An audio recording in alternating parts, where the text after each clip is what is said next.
ይህ ኢትዮጵያ ቴሌቪዥን ነው።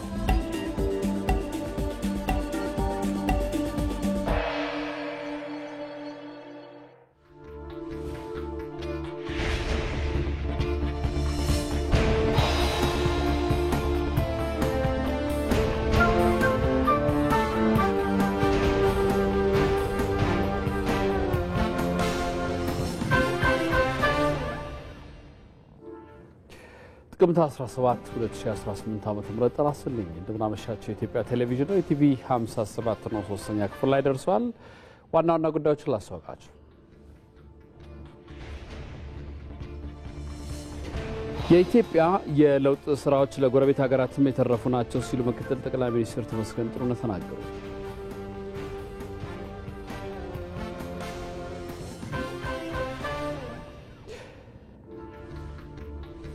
ኢትዮጵያውያን በህብረት ሲቆሙ የማይቻለውን ችለው ማሳየታቸው ተገለጸ።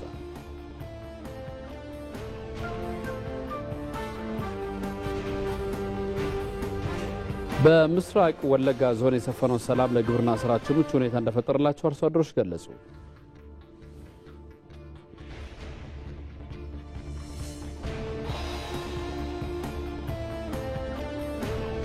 የካሜሮን ፕሬዝዳንት ፖል ቢያ በምርጫ ማሸነፋቸውን ሮይተርስ አስነበበ። ፕሬዝዳንት ቢያ ካሜሮን ለ8ኛ ጊዜ ለመምራት ናቸው።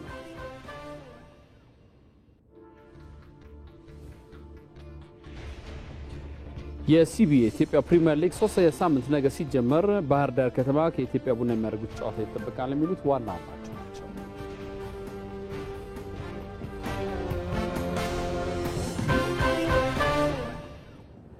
ከዜናዎቹ ጋር አንተነህ ደግፌ ነኝ። በዛሬው የአጀንዳ ጉዳያችን እንግዳ ጋብዘናል። ከኢትዮጵያ ብሔራዊ ጥቅም ጉዳይ ጋር በተያያዘ በውጭ ጉዳይ ኢንስቲትዩት የአውሮፓና አሜሪካ ጉዳዮች ዳይሬክተር ጀነራል ዶክተር ዳር እስከዳር ታየ ናቸው። እዚህ ስቱዲዮ ይገኛሉ። ሰዓቱ ሲደርስ ተቀላቅለውን መረጃ የሚሰጡን ይሆናል። አብራችሁ ቆዩ።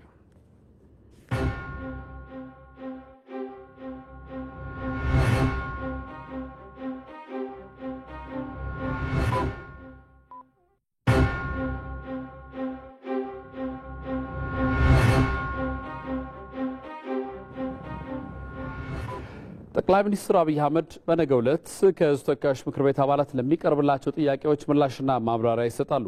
ስድስተኛው የሕዝብ ተወካዮች ምክር ቤት 5ኛ ዓመት የሥራ ዘመን ሁለተኛ መደበኛ ስብሰባ ጥቅምት 18 ቀን 2018 ዓ.ም ከጠዋቱ 2 ሰዓት ተኩል ጀምሮ ጠቅላይ ሚኒስትር አብይ አህመድ በተገኙበት ይካሄዳል። በመደበኛ ስብሰባው ፕሬዝዳንት ታዬ አጽቀሥላሴ መስከረም 26 ቀን 2018 ዓ.ም ለሕዝብ ተወካዮችና የፌዴሬሽን ምክር ቤቶች የጋራ ስብሰባ ያደረጉትን የመክፈቻ ንግግር አስመልክተው ከምክር ቤቱ አባላት በሚቀርቡ ጥያቄዎች ላይ ጠቅላይ ሚኒስትር አብይ ምላሽና ማብራሪያ ይሰጣሉ። ምክር ቤቱም የመንግስትን አቋም በማዳመጥ የድጋፍ ሞሽኑን ያጸድቃል ተብሎ ይጠበቃል። በዕለቱ በሚካሄደው ምክር ቤቱ መደበኛ ስብሰባ በአዲስ አበባ የሚገኙ የተለያዩ ሀገራት አምባሳደሮችና ዓለም አቀፍ ተቋማት ተጠሪዎች፣ የሃይማኖት አባቶችና የአገር ሽማግሌዎች፣ የተፎካካሪ ፓርቲ ተጠሪዎችና ሌሎች ጥሪ የተደረገላቸው እንግዶች ይገኛሉ። የስብሰባ ሙሉ ሂደት በኢቲቪ ፓርላማ ቻናል፣ በኢቲቪ ዜና ቻናል፣ በኢቲቪ አፋን ኦሮሞ ቻናል፣ በኢቲቪ ቋንቋዎች ቻናል፣ በኢቲቪ መዝናኛ ቻናል፣ በኢትዮጵያ ሬዲዮ፣ በኤፍኤም አዲስ 97.1 እና በኢቢሲ ዶት ስትሪም ሁሉም ማህበራዊ ትስስር ገጾች በቀጥታ ስርጭት የምናስተላልፍ መሆኑን ገልጻለን። ተመልካቾች በቅርቡ ተመርቆ ስራ የጀመረውና በሀገራችን የመጀመሪያው ነው የኢቲቪ ፓርላማ ቻናል ጠቅላይ ሚኒስትር አብይ አህመድ በነገው ዕለት ከሕዝብ ተወካዮች ምክር ቤት አባላት ለሚቀርብላቸው ጥያቄዎች ምላሽና ማብራሪያ በቀጥታ ያስተላልፋሉ። የኢቲቪ ፓርላማ ቻናልም ለመከታተል ሳተላይት ኤንኤስኤስ 12 at 57.0 ዲግሪ ኢ ፍሪኩዌንሲ 11545 ሲምቦል 44999 ፖላራይዜሽን ሆሪዞንታል መጠቀም ይችላሉ።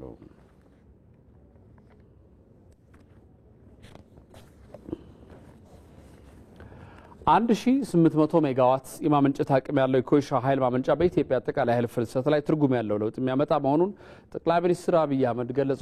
ፕሮጀክቱ በኢትዮጵያ ያደገ የመጣውን ኃይል ፍላጎት ምላሽ ለመስጠት በሚያስችል ሁኔታ በአመት 6344 ጊጋዋት ኤሌክትሪክ ኃይል ያመነጫልም ብለዋል። ከኃይል አቅርቦት ማስፋፊያነት ባሻገር የኮይሻ ኃይል ማመንጫ ፕሮጀክት ንጹህ አስተማማኝና የተጠቃሚዎችን አቅም ከግምት ያስገባም ታዳሽ ኃይል አቅርቦት የሚያቀርብ ኢትዮጵያም በምስራቅ አፍሪካ ኤሌክትሪክ የውጭ ንግድ ማዕከል ለመሆን ያላትን ከፍተኛ ፍላጎት ለማሳካት የሚደግፍ መሆኑን ጠቅላይ ሚኒስትሩ በማህበራዊ ትስስር ገጻቸው ላይ አስፍረዋል። በአገር ውስጥም የገጠር ኤሌክትሪክ አቅርቦትን በሚደግፍ መንገድ በመኖሪያ ቤቶችና በአነስተኛ ንግድ ስራዎች ኤሌክትሪክ አቅርቦትን ያሳድጋል። ይህም ማህበራዊ ኢኮኖሚ ልማትን የሚያነቃቃ የተሻለ የአኗኗር ደረጃን የሚፈጥር ብሎም ለአካባቢው ማህበረሰብ ዘላቂ እድገትን የሚደግፍ እንደሚሆን ይጠበቃል። የኮይሻ ኃይል ማመንጫ ፕሮጀክት በደቡብ ምዕራብ ኢትዮጵያ ክልል በኦሞ ወንዝ ታችኛው ተፋሰስ ከግቤ 3 ኃይል ማመንጫ 129 ኪሎ ሜትር ርቀት ከኮይሻ መንደር በቅርብ ርቀት ላይ ይገኛል። የጠቅላይ ሚኒስትር አብይ አህመድ 7ኛው የንግግሮች ስብሰባ በፒዲኤፍ እና ኢፐብ ቅርጾች ለአንድሮይድ ወይም የአይኦኤስ ስልክ ተጠቃሚዎች ምቹ በሆነ መልኩ ቀርቧል ሲል የጠቅላይ ሚኒስትር ጽሕፈት ቤት አስታውቋል። የንግግሮቹ ቅጽ ከ2016 እስከ 2017 ዓ.ም የተደረጉ ንግግሮችን የያዘ ነው። መረጃ የጠቅላይ ሚኒስትር ጽሕፈት ቤት ነው። የኢትዮጵያ የለውጥ ስራዎች ለጎረቤት ሀገራትም የተረፉ ናቸው ሲሉ ምክትል ጠቅላይ ሚኒስትር ተመስገን ጥሩነህ ተናገሩ።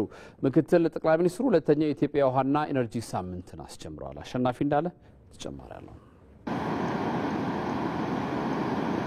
ዘላቂ የሆነ እድገትና ብልጽግና ለመጎናጸፍ መሰረታዊ ከሆኑ ዘርፎች መካከል ውሃና ኢነርጂ ከቀዳሚዎቹ ተርታ ይመደባሉ። ኢትዮጵያ በጥቂት ዓመታት ውስጥ በዘርፉ ያከናወነችው ውጤታማ ስራና በታዳሽ ኃይል በውሃ ኃይልና የአረንጓዴ ልማት ላይ ያፈሰሰችው መዋለ ንዋይ በሚሊዮን የሚቆጠሩ ኢትዮጵያውያን ከብክለት የጸዳ የኃይል አማራጮችን እንዲጠቀሙ አስችሏል። ምክትል ጠቅላይ ሚኒስትር ተመስገን ጥሩነህ ሁለተኛውን የኢትዮጵያ የውሃና ኢነርጂ ሳምንት ሲያስጀምሩ ይህ ስራ ከኢትዮጵያ አልፎ ጎረቤት ሀገራትን ተጠቃሚ ማድረግ መቻሉን አንስተዋል። ኢትዮጵያ is on the path to becoming the energy hub of the Horn of Africa. ኢትዮጵያ የአፍሪካ ቀንድ የኃይል ቋት እየሆነች ነው። በአሁኑ ሰዓት የታዳሽ ኃይል ለጅቡቲ ለሱዳንና ኬንያ ኤክስፖርት እያደረገች ነው። በቅርቡም ወደ ሌሎች ሀገራት ታስፋፋለች። የሁሉ ግን አጠቃላይ የኃይል ልማት ብቻ ሳይሆን የብልጽግና ጉዳይ ነው። ከዚህ ባለፈ ጉዳዩ የሰላምና መረጋጋትና ከድንበሮች ባሻገር ተስፋን መጋራት ጉዳይ ነው። የታላቁ የኢትዮጵያ ህዳሴ ግድብ የዚህ የላቀ ህልም ማዕከል ሆኖ እናገኘዋለን። ታላቁ የኢትዮጵያ ህዳሴ ግድብ የጽናት የአንድነታችንና በአፍሪካ መጻኢ የጋራ ህልሞች ላይ ያለን እምነት የሚገለጽበት ነው። ታላቁ የኢትዮጵያ ህዳሴ ግድብ የኢትዮጵያ ብቻ ሳይሆን የአፍሪካም ግድብ ነው። ግድቡ ከአየር ብክለት የጸዳ ኃይልና አህጉራችን በአየር ንብረት ለውጥና ከዘላቂ ልማት ጋር በተያያዘ የሚያጋጥሙ ችግሮችን ለመፍታት የሚያስችል ነው። የግድቡ አገልግሎት ከኃይል ልማት የተሻገረ ነው። ግድቡ ህይወትንና ስነ ምህዳርን የሚጠብቅ ነው። ጎርፍን በመከላከልና በታችኛው ተፋሰስ ላሉ ሀገራት ተገቢ የውሃ ተጠቃሚነትን በማሳደግ ለቀጣይ ከፉክክር ይልቅ የጋራ ተጠቃሚነት ህልምን ለመፍጠር የሚያስችል ነው። ፉክክር ህልማችን ሳይሆን እኛ የምንፈጥረው ምርጫ መሆኑን የሚያሳይ ነው። አባይ፣ ባሮ አኮቦ፣ ገናሌ ዳዋና ሌሎችም ወንዞቻችን የሚከፋፍሉን ድንበሮች ሳይሆኑ የሚያስተባብሩን ድልድዮች ናቸው ብላ ኢትዮጵያ ታምናለች ያሉት ምክትል ጠቅላይ ሚኒስትሩ አሁን ላይ ደግሞ ያነሳችው የባህር በር ጥያቄ ሌላኛው የእድገት መሰረት መሆኑን ተናግረዋል። As our economy grows, we recognize that access to the sea ኢኮኖሚያችን እያደገ ከመሆኑ ጋር ተያይዞ የባህር በር ማግኘት ለነጋችን ዋስትና የሚሰጥ ነው። ይህ ልዩ ጥቅም ለማግኘት መፈለግ አይደለም፣ ነገር ግን አስፈላጊ ነገር ነው። የኢትዮጵያ የባህር በር ማግኘት ንግድን ያጠናክራል፣ ለውህደት መሰረት ይጥላል፣ ቀጠናዊ ትብብርንም ያሳድጋል። ኢትዮጵያ ሰላማዊ ዘላቂና የጋራ ተጠቃሚነትን የሚያሳድግ የባህር በር ለማግኘት በሚያስችል መልኩ ከጎረቤቶቿ ጋር በቅርበት እየሰራች ነው። ምክንያቱም ዕጣ ፈንታችን የተሳሰረ ነው። በጋራ እንለማለን ወይንም በተቃራኒ ይሆናል። ኢትዮጵያም ለሀብት ጥበቃና አጠቃቀም ትርጉም ያላቸው ስራዎችን እየሰራች ነው ያሉት የውሃና ኢነርጂ ሚኒስትሩ ዶክተር ኢንጂነር ሀብታሙ ይተፋ በበኩላቸው በውሃና ኢነርጂ ሳምንቱ ኢትዮጵያ ልምድና ተሞክሯን እንደምታጋራ አሳውቀዋል። ባለፉት ዓመታት ኢትዮጵያ በሄደችባቸው መንገድ በዲፕሎማሲው ዘርፍ በተለይ ከትራንስ ባውንደሪ ውሃዎች ጋር ድንበር ተሻጋሪ ውሃዎች ጋር የነበረው ተግዳሮት የነበረው ስኬት ነባር ሚኒስትሮቻችን በሙሉ ፓናሊስት አቅራቢ ሆነው የሚያቀርቡበት ይሆናል። እሱ በብዙ ደረጃ ይሄዳል። እንግዲህ በዚህ ላይ የተጋበዙ ሰዎች ከኤሽያ የመጡ አሉ፣ ፕሮፌሰሮች አሉ፣ ከቻይና መጥተዋል፣ ከሂንድ መጥተዋል፣ ከጋና መጥተዋል። እነዚህ ቴክኒካል ደረጃ ምን እንዳለ በደንብ አድርገው ስለ ኢትዮጵያ እንዲያዩ እንዲረዱ ለማድረግ ስራዎች እንሰራለን። ከእነሱ ደግሞ እንማራለን። በዛው ልክ ምን እንዳላቸው፣ ምን ይዞ እንደሚመጡ፣ ምን እንዳስተካክሉ ካለን ወስደን በቀጣይ እንሰራለን። በሚቀጥሉት ቀናት የውሃ ሀብት አጠቃቀምና አስተዳደርን የተመለከቱና በድንበር ተሻጋሪ ወንዞች አጠቃቀም ላይ ያሉ ልምዶችን የተመለከቱ የፓናል ውይይቶች ይካሄዳሉ ተብሎ ይጠበቃል።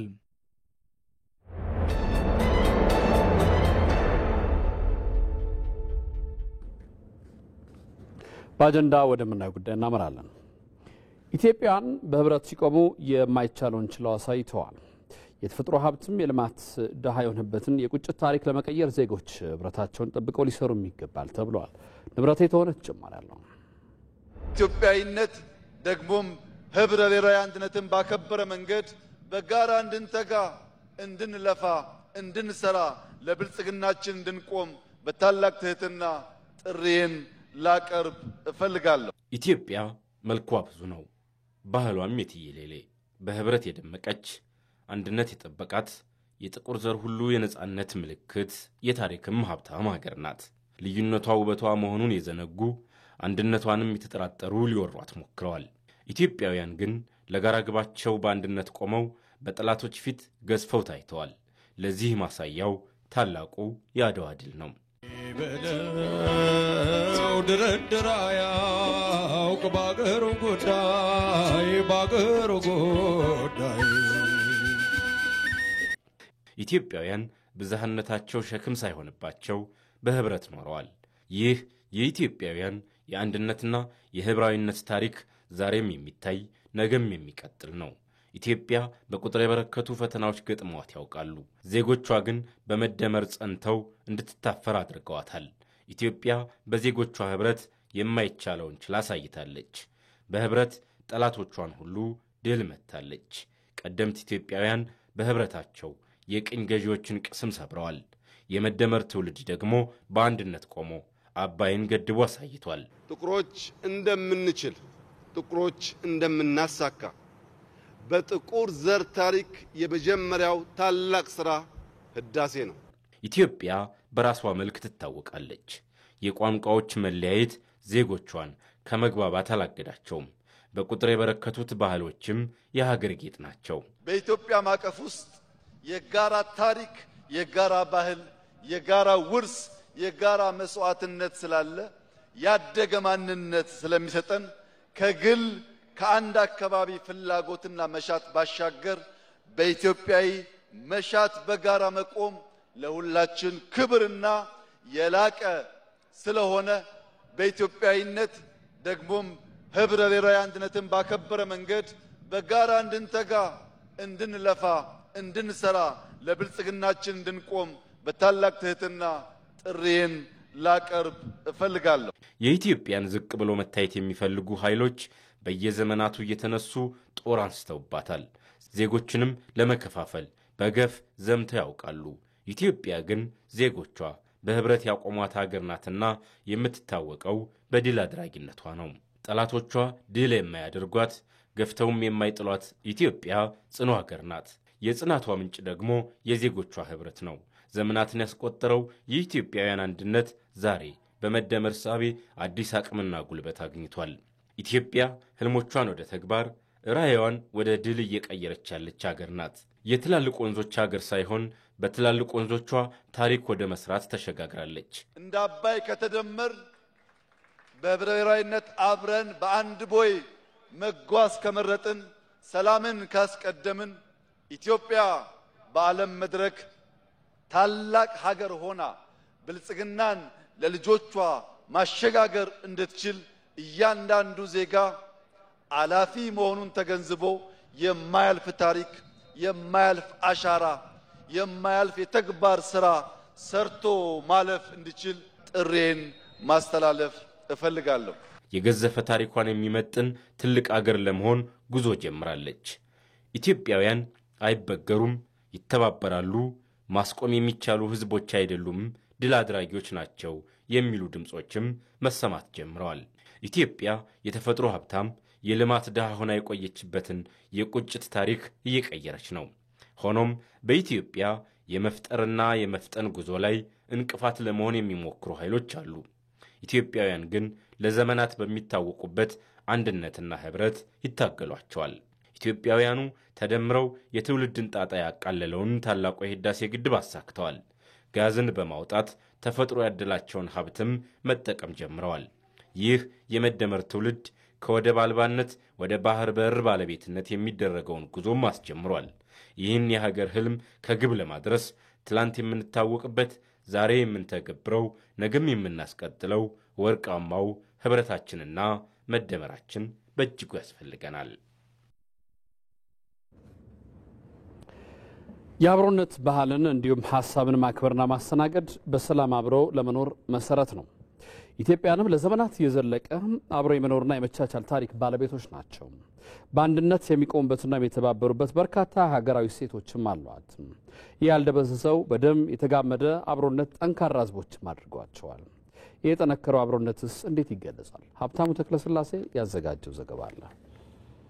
ከሰርገኛ ጤፍ ጥቁርና ነጩ መለየት እንደማይቻል ኢትዮጵያውያን እንደዚያ ናቸው። ጓዳ በሞላ ፍቅር ባልደበዘዘ የደም ሐረግ ላይ እነጣጠሉ የተሳሰሩ፣ ከዳሎል እስከ ዳሽን ቢታሰስ ቢዳሰስ ደም ያላዋሃደው ኢትዮጵያዊነት ያላስተሳሰረውን ሀገሬ ማግኘት አይቻልም። ለዚሁ ነው የጽንፍ መንገድ አንተ ምንድነህ ጥያቄን ቢተክል ከወንድሜ ሊነጥሉኝ፣ ከእህቴ ሊያራርቁኝ፣ ከእናት አባቴ ሊያቆራርጡኝ ነውና ይሄው ክፉ ሐሳብ ይነቀልልኝ ማለቱ።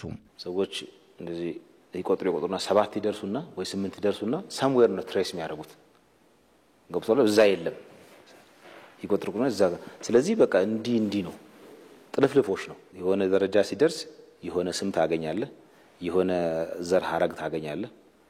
ከዛ ደግሞ ያ ደግሞ ከመቼ ጀምሮ ነው እዚህ ነበር ብለህ ትሬስ ስታደርገው somewhere ይሄዳል። በኢትዮጵያ የህዝቦች መስተጋብር ታሪክ ፖለቲካ ያላሸበረከው፣ ሴራ ያላኮሰሰው፣ የህዝቦች የጠበቀ ወዳጅነት፣ የሰለጠነ አብሮነት የኢትዮጵያዊነት ቋጠሮ ሆኖ ዘልቋል።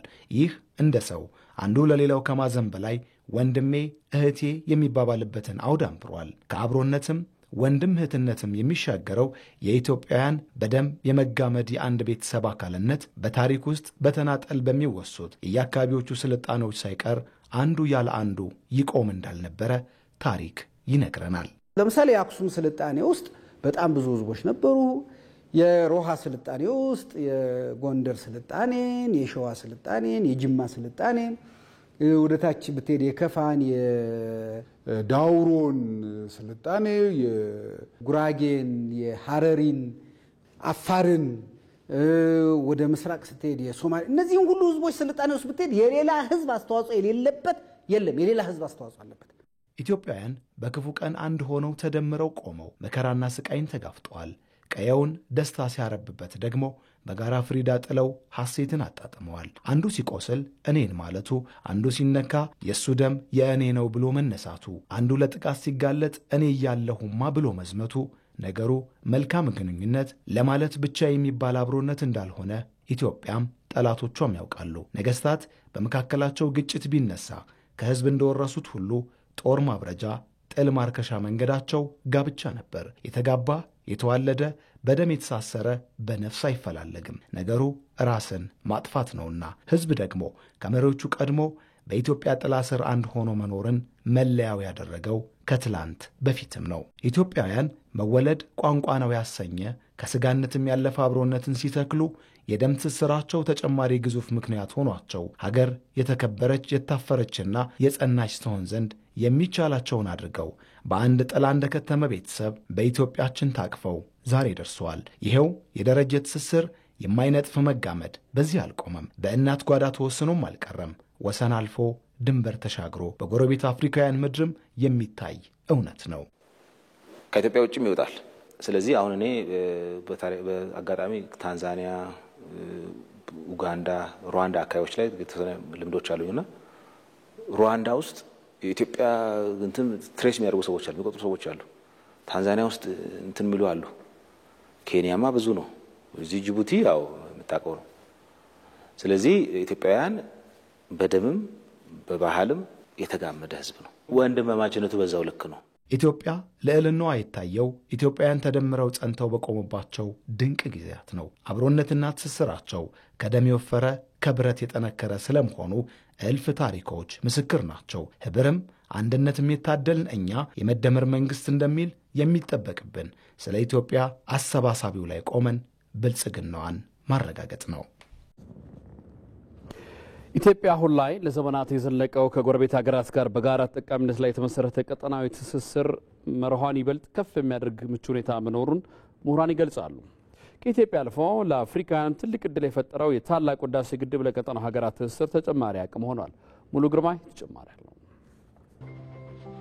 ኢትዮጵያ የምትገኝበት የአፍሪካ ቀንድ ካለው ጂኦፖለቲካ ስትራቴጂክ ጠቀሜታ አንጻር ብዙዎች አይናቸውን ያማተሩበት ስፍራ ነው። ሀያላኑ በአካባቢው ያለን የሚሉትን ጥቅም ለማስከበር ጭምር የሚራኮቱበትም ነው። ቀጠናውም ከማያቋርጥ የግጭት አዙሪት እንዳይወጣ ከስውር እጆች መላቀቅ አልቻለም። እንዲህ ያለው ገጽታን በተላበሰው ቀጠና የሚኖሩ ህዝቦችን በባህልና ሃይማኖት የተሳሰሩ ለዘመናት አብረው የኖሩ ከፍ ባለ ማህበራዊና ኢኮኖሚያዊ መስተጋብርም የቆዩ ናቸው። ዕጣ ፈንታቸውን በብዙ የተጋመዱ ህዝቦች ናቸው። ከኢትዮጵያ ውጭ የቅኝ ገዢዎች ሰለባ የሆኑት ህዝቦች ያኔ በተቀበሩ ጊዜ እየጠበቁ በሚፈነዱ ቦምቦች አካባቢው ግጭትና ያለመረጋጋት ማዕከል ሆኖ ቆይቷል። በእንዲህ አይነት ሁኔታ ላይ ባለው ቀጠና ኢትዮጵያም የችግሩ ገፈት ቀማሽ ሆና ቆይታለች። ይህ ታሪክም ለመቀየር ኢትዮጵያ በሶማሊያ ለ30 ዓመታት ገደማ ሀገሪቱን ከሽብርተኞች ለማላቀቅ በዛዋለች። በደቡብ ሱዳንና በሱዳን የተፈጠሩ ግጭቶች ረግበው ሰላም እንዲሰፍን እንደ ጎረቤት ሚናዋን ተወጥታለች። ቀጠናው ከትርጉም አልባ ግጭት ማዕከልነት ወደ ትርጉም ወዳለው የልማት አጋርነት ተቀይሮ ቀጠናዊ ትስስር እንዲመጣም ኢትዮጵያ ለዓመታት ያልተቋረጠ ጥረትን አድርጋለች።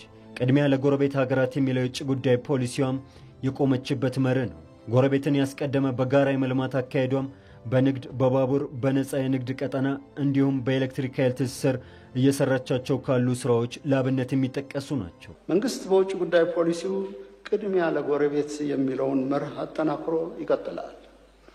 ባለፉት ዓመታት ከጎረቤት ሀገራት ጋር ዘርፈ ብዙ ትብብር ለማድረግ ጥረት ተደርጓል። በባህል የተጋመዱት ህዝቦች መኖሪያ የሆኑት ኢትዮጵያና ጅቡቲም በኢኮኖሚያዊ ዲፕሎማሲ ብዙ ርቀትን ከተጓዙ የአፍሪካ ቀንድ ሀገራት መካከል ናቸው። በኤሌክትሪክ ኃይል፣ በመንገድ፣ በባቡርና በውሃ በመተሳሰርም መልካም ጉርብትናን ገንብተዋል። ኢትዮጵያ ከጎረቤት ሀገሮች ጋር በመሰረተ ልማት የጀመረችው ትስስር ለገጽታ ግንባታም ለብሔራዊ ጥቅምም አስተዋጽኦ በጣም ከፍተኛ ነው።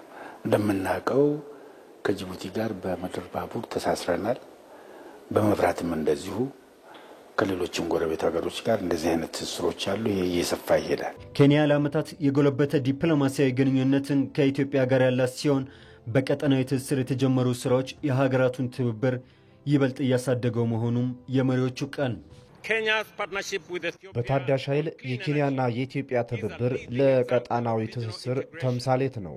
የኢትዮጵያ ፍላጎትና መሻት በቀጠናዊ ዘላቂ ሰላም በማረጋገጥ የጋራ ተጠቃሚነትን በሚያጎለብቱ ስራዎች ትብብርን ማስቀደምና ትስስርን ማጠናከር ነው። እንደ አንድ ፓን አፍሪካኒስት ሀገር፣ እንደ አንድ ኩሩ ሀገር፣ እንደ አንድ ፍትህ ላይ የተመሰረተች ሀገር፣ እንደ አንድ ሂውማኒስት የሆነች ሀገር ኢትዮጵያ ሁሉ የምታስቀምጠው ነጥቦቿ አሁንም መንግስት የሚያስቀምጠው ምንድን ነው? እኛ ብቻችን ማደግ ሳይሆን ወንድሞቻችን ጋር እንደግ። የሆነና ይህ አካሄድ ግን የማይዋጥላቸው በኢትዮጵያ ላይ ጫናቸውን በማሳደር ከግቧ ፈቀቅ እንድትልም አጥብቀው ሰርተዋል። የታላቁ ህዳሴ ግድብም ማሳያ። የሆነና በራስ ሀብት የተገነባው ህዳሴ ከብርሃን ባለፈ የቀጠናዊ ትስስር መሳሪያ ጭምር መሆኑንም በምርቃቱ ከታደሙ መሪዎች የተሰማ ድምፅ ነው። ጅቡቲ፣ ሱዳንና ኬንያን አስቀድማ በኤሌክትሪክ ኃይል ያስተሳሰረችው ኢትዮጵያ የታላቁ ህዳሴ ግድብ መጠናቀቅ ደግሞ ትስስሩን ይበልጥ ለማጠናከር ለቀጠናው አዲስ የምስራችን ይዞ መጥቷል። እንደ ደቡብ ሱዳን ያሉ ሀገራትም ከኢትዮጵያ ጋር ውል ለማሰርም ፍላጎታቸውን ያሳዩበት ነው። ሳውት ሱዳን is looking forward ደቡብ ሱዳን ከግድቡ ኃይል ለማግኘት ከኢትዮጵያ ጋር ከስምምነት እንደምትደርስ ተስፋ አደርጋለሁ። ከአክሳሪው ግጭትና ጦርነት ይልቅ የልማት መንገድ የሆነው ሰላምን መምረጥ፣ በጎሪጥ ከመታየት ይልቅ አጋርነትና ትስስርን ማጠናከር በጋራ ለማደግ ሁነኛ መንገድ መሆኑን የኢትዮጵያ ሐሳቤ ነው። መላው የጥቁር ህዝብ በትብብር በጋራ ከልመና ወጥቶ ለመበልጸግ በአንድ ላይ እንድንቆም በወንድማዊ ፍቅር ጥሪዬን እያቀረብኩ አክብራችሁን እዚህ ድረስ ለመጣችሁ ወንድሞቻችን ኢትዮጵያ ላቅ ያለ ክብርና ምስጋና እንዳላት በድጋሚ ልገልጽላችሁ ፈልጋለሁ። የአፍሪካ ቀንድ በተፈጥሮ ሀብት የታደለ ህዝቡን በባህልና ቋንቋ የተሳሰረ በመሆኑ ይህ በጋራ ለማደግ መሰረት ጭምር ነው። ኢትዮጵያም ከጎረቤት ሀገራት ጋር በጋራ ተጠቃሚነት ላይ የተመሰረተም ቀጠናዊ ትስስርን አጠናክራ እንደምትቀጥልም በተደጋጋሚም ከመሪዎቹ አንደበት ይሰማል። በዚህ ጉዳይ ላይ ተጨማሪ ማብራሪያ ሊሰጡን እንግዳ ጋብዘናል። እንግዳችን በውጭ ጉዳይ ኢንስቲትዩት የአውሮፓና የአሜሪካ ጉዳዮች ዳይሬክተር ጀነራል ዶክተር ዳር እስከ ዳር ታየናቸው። ዶክተር በጣም አመሰግናለሁ። እኔም አመሰግናለሁ። መልካም እንግዲህ የኢትዮጵያን ብሔራዊ ጥቅም ለማስከበር ከግምት ውስጥ መግባት ያለባቸው ቁልፍ ጉዳዮች ምንድን ናቸው የሚሉትን እንደመነሻ እናድርግ። ያው ብዙ ነገር ነው ግምት ውስጥ የሚገባ ከሀገር ውስጥም ከውጭም ግምት ውስጥ የሚገቡ ነገሮች አሉ። ከውስጥ ብንጀምር በመጀመሪያ ደረጃ ያለ ይሄ ኢኮኖሚ አቅም ምን አይነት አቅም አለ? የደረስክበት የእድገት ደረጃ ምን ይመስላል? የምትፈልገውን ነገር ማድረግ የሚያስችል አቅም ገንብተሃል ወይ? ህዝቡስ ምን አይነት ሁኔታ ላይ ነው ያለው? አንድነት አለው ወይ? ሰራተኛ ህዝብ ነው ወይ? ከመንግስት ጋር ተባብሮ አላማን ማሳካት የሚችል አይነት ህዝብ ነው ወይ የሚል ነገር አለ። ታሪካዊ ነገሮችም በብሔራዊ ፍላጎት ላይ አስተዋጽኦ አላቸው። ብዙ ሀገራዊ አቅም መለኪያዎች ግምት ውስጥ ይገባሉ። የውስጡን ስናይ ወደ ውጭ ስናይ ደግሞ የምትኖርበት አካባቢ ምን አይነት ነው ከማለት ትጀምራለህ። በምትኖርበት አካባቢ ያሉ ሀገራት ያሉ ህዝቦች ካንተ ጋር ተባብሮ ለመቆም የተዘጋጁ ናቸው ነው ወይንስ በሆነ ባልሆነው ግጭት ውስጥ የሚገቡ ናቸው? ከዛ ደግሞ ዓለም ላይ ምን አይነት ለውጥ እየመጣ ነው የሚሉ ነገሮች በሙሉ ያንተን የብሔራዊ ፍላጎትን ወደፊት ለማስኬድም ወደ ኋላ ለማስኬድም አስተዋጽኦ ያደርጋሉ። በተለይ በቅርብ አካባቢ ያሉ ሀገራት ሁኔታ ትልቅ አስተዋጽኦ አሉ። በአንድም በሌላም ከአንተ ጋር በብዙ መንገድ ስለሚገናኙ ማለት ነው። ከዚህ ጋር ማንሳት ያለብን የውጩንም የውስጡንም ግምት ውስጥ አስገብቶ ደግሞ ውጤታማ ወደሆነ ስትራቴጂ የሚነድፍ ሀገራዊ አመራር፣ ሀገራዊ የፖለቲካ ሁኔታም ደግሞ ማተር ያደርጋል። እድሎችም እያሉ ስጋቶችም እያሉ አሸንፎ ለመውጣት ጠንካራ የሆነ ሊደርሽፕ ይፈልጋል ብሔራዊ ፍላጎት ላይ። ይህን ካነሳን ከኢትዮጵያ ብሔራዊ ጥቅም አንጻር በተለይ አሁን የኢትዮጵያ ብሔራዊ ጥቅም ለማስከበር ዋና ዋና ፈተናዎች ተብሎ ሊታሰቡ የሚችሉ አንዱ የጂኦ ስትራቴጂያዊ ጉዳዮችና የመልክዓ ምድር አቀማመጥ እስረኝነት አንዱ ነው ብለን እናስባለን። ለምሳሌ የባህር በር ጉዳይ በጣም ተደጋጋሚ ነው። አሁን ኢትዮጵያ ሕዝብ ውስጥ እየገባ ነው። የኔነት ጉዳይ በደንብ እየሰረጸ ነው። የባህር በር የባለቤትነት ጥያቄ ለማስመለስ ብሔራዊ ጥቅምን ለማስከበር ምን አይነት ዲፕሎማሲያዊ ተግባራት መቀጠል አለባቸው ይላሉ? ያው እንግዲህ የባህር በር ለአንድ ሀገር መሰረታዊ የሀገሪቱን የእድገት ሁኔታ መጻኢ ሁኔታን የሚወስን ነው። ከሌላው የዓለም ህዝብ ጋር በንግድ የምትገናኝበት መንገድ ነው። የባህር በር ሲኖርህ የተሻለ የመነገድ የተሻለ ስልጣኔ የመካፈል እድል ይኖርሃል። አሁን የምንኖርበት ዘመን እንደ ጥንቱ ዘመን በግመል የሚነገድበት የሆነ አይነት ዘመን አይደለም። የሲራራ ንግድ አይደለም። ትልልቅ መርከቦች ብዙ ሺህ ኮንቴነር የሚሸከሙ መርከቦች ናቸው ሸቀጥ እያመላለሱ ያሉት። እውቀትም ስልጣኔም አብሮ ይመጣል። ያን ለማድረግ ደግሞ የራሴ የሆነ የባህር በር ያስፈልጋል። እንግዲህ ባለፉት ዓመታት ኢትዮጵያ የባህር በር በተሳሳተ መንገድ አተን ኑረናል። ያ እስረኛ ነው ያደረገን። ማለት የምትፈልገውን ማድረግ የምትፈልገውን ነገር በራስህ ፍላጎት ማድረግ አትችልም። ሁሌ በሌላ ሰው ፍላጎት ላይ ተመስርተህ ነው የምታደርገው። ስለዚህ አሁን እኛ ምንድነው ማድረግ ያለብን በዲፕሎማሲ የሚለው ጥያቄ አይ ቲንክ አሁን እየጎላ የመጣም ጥያቄ ነው፣ አስፈላጊም ነው ብዬ አስባለሁ። አድቫንቴጁ ምንድነው? ኢትዮጵያ ለባህር ቀረብ ያለን ሀገር ነን። እንደ አንዳንድ ሀገራት ደግሞ ዳብል የሆነ ላንድ ሎክድ የሚባል አይነት ሀገር አይደል። ዳብል ማለት ወደ ባህር ለመድረስ 2-3 ሀገር አቋርጠ የምትሄድ አይደለም። 60 ኪሎ ሜትር 70 ኪሎ ሜትር ተጉዘ ባህር ትደርሳለህ። ስለዚህ ዲፕሎማሲውንም ስናስብ በቀላሉ እንዴት መድረስ እንችላለን? ጂኦግራፊው ያን ያህል አይገድበንም። ስለዚህ ያንን ታሳቢ ስታደርግ የምታስበው ዲፕሎማሲ በባህሪው መስጠት መቀበል ስላለበት ምን ሰጥቼ ምን ልቀበል? በአንድ በኩል ከጎረቤት ሀገራት ጋር መልካም ጉርብትና ትገነባለህ። ግን መልካም ጉርብትና ለመገንባት ደግሞ ከአንተ በኩል የሆነ የምትሰጠው ነገር ይኖራል። ከነሱ የምንፈልገው አሁን ይታወቃል። ከነዚህ ሀገራት ጋር በመተባበር በመስማማት በመነጋገርና ተጨባጭ የህይወት ለውጥ ሊያመጣ የህዝባቸውን ችግር ሊፈታ የሚችል ነገር አንተ ጋር ካለ እነሱም ያንተን ጥያቄ ለመቀበል ወደ ኋላ የሚሉበት ሁኔታ የለም። ለምሳሌ አሁን በኢነርጂ የተጀመረው የኃይል ትስስር ውሃ ለጎረቤት ሀገሮቻችን እናቀርባለን። እነዚህ ማለት በጎረቤት ሀገራት የዕለት ተዕለት ህይወታቸው ላይ አስተዋጽኦ ያላቸው ናቸው። ወደፊት ደግሞ ካየን የኢትዮጵያ ኢኮኖሚ እያደገ ሲሄድ ከኢትዮጵያ ኢኮኖሚ ጋር ለመተሳሰር ፍላጎት እየመጣ ይሄዳል። አሁን ለምሳሌ በቀይ ባህር ዳርቻ ያሉ ኢንቨስትመንቶችን ብታይ ሁሉም የኢትዮጵያን ኢኮኖሚ ታሳቢ ያደረጉ ናቸው። በርበራ ሂደ ብታይ፣ ታጁራ ብታይ፣ ሌሎችም ጅቡቲ ላይ ያሉ ሌሎች ወደቦችን ብታይ ታሳቢ የሚያደርጉት የኢትዮጵያን ትልቅ ገበያ ነው። ይሄ ማለት ከኢትዮጵያ የሆነ ማግኘት የሚፈልጉት ነገር አለ ማለት ነው። እነዚህ የጎረቤት ሀገራት ጋራ ሌሎች ሀገራትም ወደፊት ለድርድር ለስምምነት በራቸውን ሲከፍቱ ከኢትዮጵያ የሚወስዱት ብዙ ነገር አለና ዲፕሎማሲያችን እኛ የምንሰጠውን ከነሱ ደግሞ የምንቀበለውን ነገር ታሳቢ ባደረገ መንገድ መወያየት፣ መነጋገር እና በመልካም መንፈስ ተነጋግሮ መፍትሄ ላይ መድረስ ይቻላል ብዬ አስባለሁ። ኢኮኖሚ ኢንቴግሬሽን የሁላችንም ነው የሚለውን ነገር የማስረጽ ጉዳይ ነው የሚሆነው። ያ ለኛ የባህር በር ለባህር በር መፍትሄ እንደሚሆነው ሁሉ የቀጠናውንም ህዝብ የኑሮ ሁኔታ ለመቀየርም በጣም አስፈላጊ መንገድ ነው የዚህ የኢኮኖሚ ትስስሩ ብዬ ነው እኔ ማስበው። የመጨረሻ ጥያቄ ላድርገውና በዚህ አሁን ተለዋዋጭ በሆነ ዓለም ውስጥ ደግሞ ኢትዮጵያ አጠቃላይ ብሔራዊ ጥቅሞቿን ከማስከበር አንጻር እንዲሁም ደግሞ ተደማጭነቷን ከፍ በማድረግ አንጻር ምን አይነት አካሄዶችን ልትከተል ይገባል? አሁን ባህር በር እንደ ማሳያ ያደረግን እንጂ በሌሎችም ጉዳዮች ላይ ያ እንግዲህ አሁን ስለ ተለዋዋጭ ዓለም ነው ያነሳህ ያለው። በመጀመሪያ ደረጃ እንዴት ነው እየተለወጠች ያለው የሚለውን በአግባቡ ማንበብ ይፈልጋል። ዓለም እየተለወጠች ነው ይባላል፣ እዚህም ትሰማለህ። ግን ከኛ ሁኔታ አንጻር እንዴት ነው እየተለወጠች የሚለውን በአግባቡ መረዳት ያስፈልጋል። የዓለም ፖለቲካ እንዴት ነው እየተለወጠ ያለው? የዓለም የፓወር ሁኔታ አሰላለፉ ወዴት ነው እየሄደ ያለው? ከቴክኖሎጂ አንጻር ዓለም ወዴት ነው እየሄደች ያለችው? ሌላም ግምት ውስጥ የምታስገባው ሁኔታ አለ። አሁን ለምሳሌ ከዲሞግራፊ አንጻር ከህዝብ ቁጥር አንጻር ዓለም ላይ ራሱ ከባድ የሆነ ለውጥ አሁን እየታየ ነው ያለው። ባደጉ ሀገራት የህዝብ ቁጥር በጣም እየቀነሰ፣ በታዳጊ ሀገራት ደግሞ እየጨመረ፣ ይሄ ምን ማለት ነው ለኛ የሚለውን በጣም ብዙ ለውጥ ዓለም አሁን እያስተናገደች ነው። ባለፉት ዓመታት ያልታየ ለውጥ አሁን ዓለም ላይ እየመጣ ነው ያለው።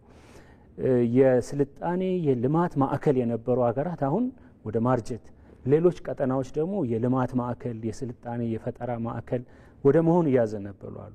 እነዚህ ሁሉ በእኛ ሀገር ብሔራዊ ፍላጎት ላይ መመስረት በምንፈልጋቸው ወዳጅነቶች ላይ ማሳካት በምንፈልጋቸው ግቦች ላይ የራሳቸው የሆነ እንትን አላቸው፣ የሚሰጡት መልእክት አለ። የመጀመሪያው መረዳት ማንበብ ምንድን ነው እየሆነ ያለ የሚለውን ማወቅ ይጠይቃል። ከዛ በተረፈ ደግሞ ለእኛስ ምንድን ነው የሚሰጠው ጥቅም፣ ከዚህ ውስጥ ማሳካት የምንፈልገው ነገር ምንድን ነው የሚለውን ጎልን ሴት ግብህን ማስቀመጥ፣ ከዛ በኋላ በዚህ የተለዋወጠ በሄደ ዓለም ውስጥ ይህንን ጥቅም አድቫንስ ለማድረግ ከማን ጋር መስራት አለብኝ፣ ማን ነው ለኔ ወዳጅ ሊሆን የሚችለው፣ ማን ነው ለኔ እንቅፋት ሊሆን የሚችለው፣ ማን ነው ምንም ላያደርግ የሚችለው የሚለውን ለይተህ ሊመጣ የሚችል ጉዳትን እየቀነሱ ሊገኙ የሚችሉ እድሎችን እያሰፉ መንቀሳቀስ የዲፕሎማሲ የዕለት ተዕለት ስራ ነው ብዬ አስባለሁ። እዚህ ጋር ማንሳት ያለብን ዓለም እየተለወጠች በሄደች ቁጥር የብሔራዊ ፍላጎት አድማሱም እየተቀየረ ይሄዳል። ምናልባት ከዓመታት በፊት የኢትዮጵያ ፍላጎት በምግብ ራስን የመቻል ፍላጎትን ማሳካት ሊሆን ይችላል። አሁን ግን ከዛ አልፏል። ጥያቄው አልፎ የባህር በር ማግኘት በግሎባል በዓለም አቀፍ የገቨርናንስ ስትራክቸር በምንለው ውስጥ ሌላውን የዓለም የደቡብ ክፍል ጋር ተባብሮ ደቡቡ ተሰሚ እንዲሆን ማድረግ የሚሉ አዳዲስ ፍላጎቶች እየመጡ ነው ያሉት። እንደዚህ አይነት ፍላጎቶች ወደፊት ደግሞ ቴክኖሎጂው ጋር የኛም አቅም እየጨመረ ሲሄድ ሌሎች ፍላጎቶችም ይመጣሉ። ከማን ጋር ምን እያደረግኩ እንዴት አድርጌ ላሳካ እችላለሁ የሚለውን እየለዩ መስራት አይ ቲንክ የብሔራዊ ፍላጎታችን ለማሳካት ጥሩ መንገድ ይሆናል ብዬ አስባለሁ። እጅግ በጣም ነው የማመሰግነው። በውጭ ጉዳይ ኢንስቲትዩት የአውሮፓና አሜሪካ ጉዳዮች ዳይሬክተር ጀነራል ዶክተር ዳርእስከዳር ታየ በምሽት እዚህ ድረስ ተገኝተው ለሰጡ ማብራሪያ አመሰግናለሁ። መልካም አዳር። እኔም አመሰግናለሁ።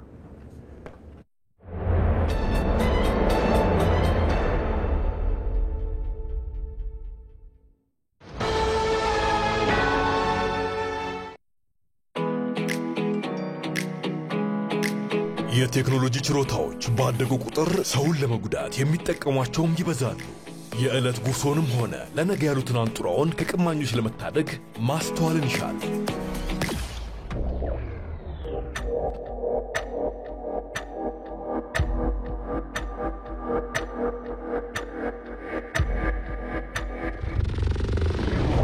ማንኛውንም መተግበሪያ ከአፕ ስቶርና ከፕሌይ ስቶር ብቻ በማውረድ የተቀበሉት ብር አካውንት ውስጥ መግባቱን በማረጋገጥ አጠራጣሪ ማስፈንጠሪያዎችን ወይንም ሊንኮችን ባለመንካት ያልተረጋገጠ የማህበራዊ ሚዲያ ንግድ ላይ ባለመሳተፍና የሐሰት ማስታወቂያዎችን ባለማመን ራስዎን ከመጭበርበር ይታደጉ። የኢትዮጵያ ንግድ ባንክ ሁሌም የሚተማመኑበት ባንክ። ኢቲቪ 57 ይቀጥላል። እየተከታተላችሁን ስለሆነ እናመሰግናለን። በምስራቅ ወለጋ ዞን የሰፈነው ሰላም ለግብርና ስራቸው ምቹ ሁኔታ እንደፈጠረላቸው አርሶ አደሮች ገልጸዋል። በዚህ ዓመት በዞኑ ከ255,000 ሄክታር በላይ ማሳ ላይ የበጋ መስኖ ስንዴ ለማልማት መታቀዱም ተገልጿል።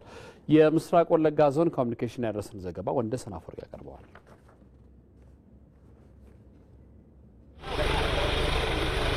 በኦሮሚያ ክልል በምስራቅ ወለጋ ዞን ባለፉት ዓመታት የነበረው የጸጥታ ችግር አርሶ አደሩ የግብርና ስራውን በተረጋጋ ሁኔታ እንዳያከናውን አድርጎት ቆይቷል። አሁን ላይ በዞኑ ሰላም መስፈኑን ተከትሎ አርሶ አደሮች በክረምትና በበጋ ወራት የግብርና ስራቸውን በትጋት እንዲያከናውኑም አድርጓቸዋል። በዞኑ የዋዩ ቱቃና ሌቃ ዱላቻ ወረዳዎች አርሶ አደሮች እንዳሉት በመኸር እርሻ ያለሙትን ሰብል ለመሰብሰብ ዝግጅት ላይ ይገኛሉ። ለቀጣዮቹ የበጋ ወራትም ስራዎችን እየሰሩ ነው። ኦምሽኒ አመጋራ ዋቀኑ ገርጋሬ ቆኔሲ ሆምሹዳፍ በክረምት ዝናብን በመጠቀም ያመረትነውን ምርት ለመሰብሰብ በዝግጅት ላይ ነን። በቀጣይ በበጋ ወራት ደግሞ በመስኖ በዓመት 3 ጊዜ እናመርታለን። በመጀመሪያው ዙር ስንዴን በመዝራት መስኖ እናለማለን። ዛሬ ደግሞ እንደምታየው እየዘራን ነው። እንዲህ እያልን በዓመት 3 ጊዜ እናመርታለን። አካባቢያችን በጸጥታ ሁኔታ ሰላም ነው። ህብረተሰቡ ተደራጅቶ ሰላሙን እየጠበቀ ልማቱን እያቀላጠፈ ይገኛል። ህዝቡ ሰላም ስላለው ያርሳል፣ ይኮተኩታል፣ ያገባል፣ የደረሰውን ያይዳል፣ በቆሎ ይቆርጣል፣ ይከምራል። በዚህ ላይ ነው ያለው። በጋ ስንዴ እንሰራለን። በልግ ደግሞ እንደመጣ ማስኖ እንሰራለን። በዓመት 2 ጊዜ እየሰራን ነው። ከ5 ዓመት ወዲህ አካባቢያችን የመንግስት አካላት ስለምንቀሳቀሱ ሚሊሻዎችም በአካባቢያችን ስላሉ እንደዚሁም ወጣቶቻችን ስለ ሰላም ሁኔታ ላይ እየሰሩ ስለሆነ ሰላም ጥሩ ነው፣ እየሰራን ነው። ገበሬዎቹም እያመረቱ ናቸው፣ እያረሱም ናቸው። እንደዚህ ነው። በወረዳዎቹ የሚገኙ የውሃ ሀብቶችን በመጠቀም ከ40,000 ሄክታር በላይ ማሳ ላይ ስንዴ እንደሚለማም ተገልጿል። አርሶ አደሩ ከፍርሃትና ከስጋት ነጻ ወጥቶ የምርጥ ዘር እየወሰደ በትራክተር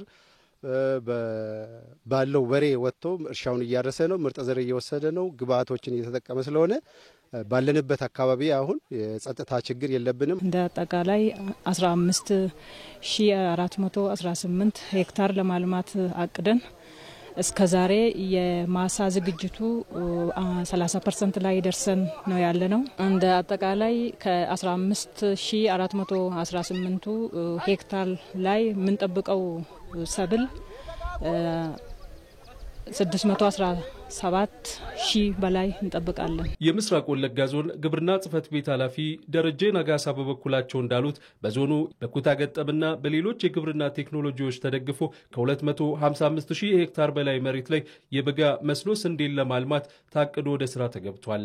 በምስራቅ ወለጋ በዘንድሮ ዓመት 255,737 አጠቃላይ ሄክታር በበጋ መስኖ ስንዴ እናርሳለን ብለን አቅደናል። በአጠቃላይ እናገኛለን ብለን ያቀድነው ምርት በአጠቃላይ 9,900,000 ኩንታል እናገኛለን ብለን አቅደናል። በምስራቅ ወለጋ ዞን ሰላም መስፈኑ ማህበራዊና ኢኮኖሚያዊ እንቅስቃሴዎች እንዲመለሱ ማድረጉን ያነሱት የዞኑ አስተዳዳሪ ወጋሪ ነገራ ይህም ማህበረሰቡ በልማት ውስጥ ንቁ ሆኖ እንዲሳተፍ ምቹ ሁኔታን ፈጥሯል ብለዋል። ሰላምና መረጋጋት በመምጣቱ ነው።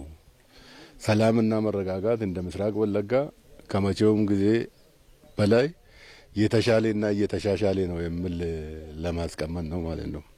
ስለዚህ ድሮ ከነበርንበት አሁን አንጻራዊ ሰላም የታየበት ይሄን አንጻራዊ ሰላም ደግሞ ተጠቅሞ ህብረተሰቡ ሙሉ በሙሉ ፊቱን ወደ ልማት ወደ ተጠቃሚነት ራሱን ወደ መለወጥ እና የልማት ኢኒሼቲቭ ተግባራዊ ያደረገበት ሁኔታ ነው ያለው። በምስራቅ ወለጋ ዞን የሰፈነው ሰላም ህብረተሰቡ ፊቱን ወደ ልማት እንዲያዞር ማድረጉም ተገልጿል።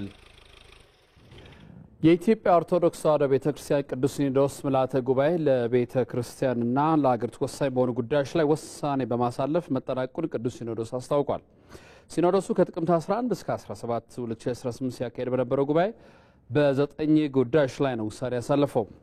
ለአብነትም በትግራይ አህጉረ ስብከት የሚገኘው ህዝበ ክርስቲያን በኢትዮጵያ ኦርቶዶክስ ተዋሕዶ ቤተክርስቲያን ቅዱስ ሲኖዶስ ስር በመሆን የመዋቅር ግንኙነቱን ወደ ቀደመ ቦታው እንዲመልስ፣ ቅዱስ ሲኖዶስ አባት እንዲመደብላቸው ጥያቄ ባቀረቡ አህጉረ ስብከቶች ዙሪያ የውሳኔ ሀሳብ የሚያቀርቡ ብፁዓን አባቶች እንዲሰየሙ ማድረግን ጨምሮ በውጭ ሀገር የሚገኙ የኢትዮጵያ ኦርቶዶክስ ተዋሕዶ ቤተክርስቲያን ማቋቋምና በበዓል አከባበር በመንፈሳዊ አገልግሎት አፈጻጸም ዙሪያ ያልተገቡ እንቅስቃሴዎችና ከስርዓት የወጡ የአገልግሎት አፈጻጸሞች መታረም ስላለባቸውና ሌሎች ጉዳዮችን አስመልክቶ ውሳኔ ያሳለፈው ጉባኤውን በዛሬው ዕለት ማጠናቀቁን ሪፖርተራችን መሐሪ አለሙ ዘግቧል። ከውጭ የካሜሩን ፕሬዝዳንት ፖል ቢያ በምርጫ ማሸነፋቸው ሮይተርስ አስነብቧል። ፕሬዝዳንት ቢያ ካሜሩን ለ8ኛ ጊዜ ለመምራት ነው ያሸነፉትም። የካሜሩን የህገ መንግስታዊ ተቋም ይፋ እንዳደረገው ቢያ አሸናፊ የሆኑት ከ53% በላይ ድምፅ ማግኘታቸውን ተከትሎ ነው። አሁን ላይ 92ኛ ዓመታቸው ላይ የሚገኙት ፕሬዝዳንት ቢያ እንደ አውሮፓውያን አቆጣጠር ከ1982 ጀምሮ የካሜሩን ፕሬዝዳንት ናቸው። ይህም ፕሬዝዳንቱ ለረጅም ጊዜ በስልጣን ላይ የሚገኙ መሪም ያደርጋቸዋል። ዘገባው የሮይተርስና ፍራንስ 24 ነው። በመጨረሻም ስፖርት የሲቢኢ የኢትዮጵያ ፕሪሚየር ሊግ 3ኛ ሳምንት ነገ ሲጀመር ባህር ዳር ከተማ ከኢትዮጵያ ቡና የሚያደርጉት ጨዋታ ይጠበቃል። ባህር ዳር ከተማ በሊጉ 4 ነጥቦችን መያዝ ሁለተኛ ደረጃ ላይ የተቀመጠ ሲሆን በ3 ነጥብ 9ኛ ላይ ከሚገኘው ኢትዮጵያ ቡና ይጫወታሉ። ኢትዮጵያ ቡና ተከታታይ ድል ፍለጋን፣ ባህር ዳር ከተማ ደግሞ ወደ ድል ለመመለስ የሚያደርጉት ጨዋታ ቀን 10 ሰዓት በአዲስ አበባ ስታዲየም ይደረጋል። በሐዋሳ ዩኒቨርሲቲ ሜዳ ምድረገነት ሽረ ከወልዋሎ አዲግራት ዩኒቨርሲቲ ቀን 9 ሰዓት ላይ ይጫወታሉ። በሁለቱ ሳምንት ሽንፈት ያልገጠማቸው መቻልና የኢትዮጵያ ንግድ ባንክ ምሽት 12 ሰዓት ላይ ይጫወታሉ። ከኢትዮጵያ ቴሌቪዥን ኢቲቪ 57 ከ12 ሰዓት ጀምሮ በ3 ክፍል ወደ እናንተ ሲደርስ ነበር። ስለተከታተላችሁ እናመሰግናለን። አንተነህ ደግፈኝ። ሰላም ደሩ።